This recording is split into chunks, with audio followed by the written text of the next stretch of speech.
जब कुदरत अपना रूप दिखाती है तो रूह कांप जाती है और ऐसा ही कुछ हुआ था फ्लाइट 571 के साथ। ये प्लेन एक बर्फीली पहाड़ी पर क्रैश हुआ, जमीन से हजारों फीट ऊपर। और इस क्रैश में जो पैसेंजर्स बचे रह गए उनके पास खुद को बचाने के लिए सिर्फ एक ही चारा था, अपने ही फैमिली मेंबर्स और यार दोस्तों का मांस खाना। फ्लाइट 571 की कहानी, चाहे इसे आप दुनिया का सबसे बड़ा चमत्कार कहो या मानव इतिहास की सबसे बड़ी क्रूरता, लेकिन इस कहानी को सुनकर आपकी रूह कांप जाएगी। ये दिल दहला देने वाली कहानी शुरू होती है 12 अक्टूबर 1972 को।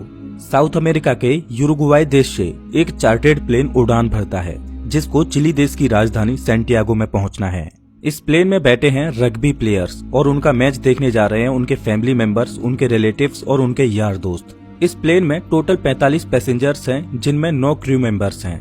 ये फ्लाइट 3 घंटों में अपनी डेस्टिनेशन पर पहुंच जाएगी, लेकिन रास्ते में इसको एंडीज की पर्वतमालाओं को पार करना होगा। लेकिन दुर्भाग्य से आगे चलकर मौसम खराब मिलता है। इस वजह से इस फ्लाइट को रास्ते में ही अर्जेंटीना के मेंडोजा शहर में लैंड कराया जाता है। ये फ्लाइट रात भर वहीं रुकती है और अगले दिन यानी 13 अक्टूबर को उड़ान भरने के लिए तैयार होती है।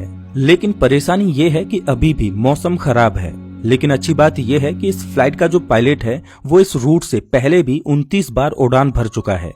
इस वजह से उसे पूरा आइडिया है कि इन एंडीज की पहाड़ियों को कैसे पार करना है। पायलट के कॉन्फिडेंस की वजह से ये फ्लाइट 13 अक्टूबर को दोपहर के 2:18 पर फिर से उड़ान भरती है। यहाँ से सैंटियागो पहुँचने में सिर्फ 1 घंटे का रास्ता बचा है और पायलट को पूरा भरोसा है कि 1 घंटे के बाद वो सही सलामत सैंटियागो में पहुँच जाएंगे। ये प्लेन करीब 18,000 फीट के एल्टीट्यूड पर उड़ रहा था और धीरे धीरे एंडीज की पहाड़ियों को पार करता जा रहा था। लेकिन आगे चलकर मौसम और खराब होता गया, जिस वजह से विजिबिलिटी और कम हो गई और पायलट को आगे कुछ भी दिखाई नहीं दे रहा था। अगर मौसम साफ होता तो पायलट आसपास की पहाड़ियों को देखकर आइडिया लगा लेता कि प्लेन कहाँ है, लेकिन इस समय तो पायलट केवल प्लेन के इंस्ट्रूमेंट्स पर ही निर्भर है।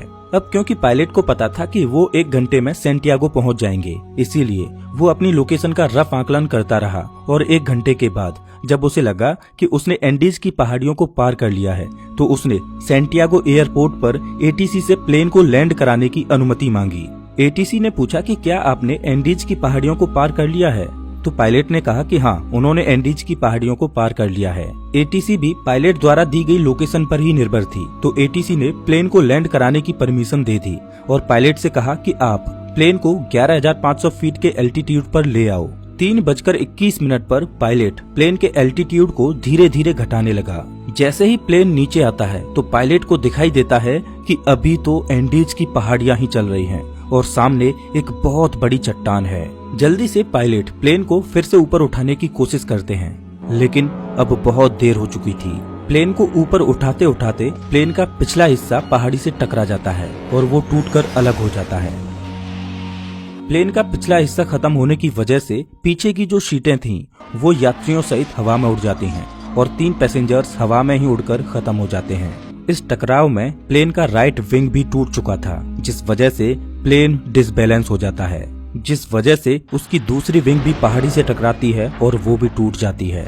अब केवल प्लेन का फ्रंट पार्ट ही बचा था जो 350 किलोमीटर प्रति घंटे की रफ्तार से नीचे ग्लेशियर में टकराता है। प्लेन पूरी तरह से तहस नहस हो जाता है। प्लेन के पायलट तुरंत मारे जाते हैं। 45 में से 12 लोग इस घटना में मारे जा चुके हैं और 33 लोग अभी भी जिंदा हैं, लेकिन इनमें से ज्यादातर बहुत जख्मी हालत में हैं और उन्हें ये भी नहीं पता कि इस समय वो कहां पर हैं। ये क्रैश हुआ प्लेन जमीन से 3,570 मीटर की ऊंचाई पर एंडीज की किसी अनजान पहाड़ी पर बिखरा पड़ा है। क्या वो इस पहाड़ी से बचकर निकल पाएंगे या नहीं, ये कोई नहीं जानता। अभी तक जो हुआ वो तो महज एक छोटा सा ट्रेलर था। इस फ्लाइट की असली कहानी तो अब शुरू होगी। आप कल्पना भी नहीं कर सकते कि आगे चलकर इनके साथ क्या होने वाला है। ये वीरान एंडीज की पहाड़ियां अब इन पर कहर बनकर बरसने वाली हैं।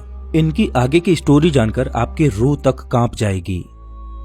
घायल हुए पैसेंजर्स में से एक पैसेंजर था नांदो पराडो, जिसके सिर में चोट आई थी, जिस वजह से वो कोमा में चला गया। परेशानी ये थी कि जल्द ही सूर्य ढलने वाला था और शाम होने वाली थी। इस वजह से रेस्क्यू टीम के पास उनको ढूंढने के लिए ज्यादा वक्त नहीं था और बाई चांस अंधेरा होने से पहले उनको नहीं बचाया गया तो इस बर्फीली पहाड़ी पर रात गुजारना नामुमकिन होगा, क्योंकि यहाँ का तापमान रात में -30 डिग्री सेल्सियस तक पहुँच जाता है। जल्द ही